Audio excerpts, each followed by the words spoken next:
Missing sabongeros. Pandemic time pa nawala ang dose-dosenang sabongeros sa iba't ibang bahagi ng Luzon. Pero ngayong 2025, tila muling lumutang ang issue mula sa kailaliman ng lupa.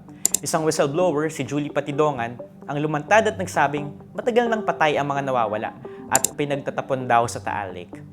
It's a claim that exposed a horror of horrors na tila nagpatibay sa hinala ng publiko mula pa noong mga nakaraang taon. That is a mass disappearance connected to illegal gambling syndicates. Sumunod ang search effort sa Lawa kung saan ay mga human remains na na-retrieve at pinaniniwala ang mga labi ng mga missing sabongeros. Nadawit sa kontrobersiya si Atong ang mastermind di umano sa pagkawala ng mga sabongero. Bagamat 2022 pa siya unang naiugnay sa kaso dahil pagmamayari niya ang cockfighting arenas kung saan huling nakita ang mga biktima, ngayong taon lang siya itinurong mastermind ni Patidongan, ang kanyang dating empleyado. Bago matapos ang taon, nagdesisyon ang Department of Justice na maghain ng kidnapping cases laban kay Ang at sa iba pa, kabilang ang ilang miyembro ng kapulisan.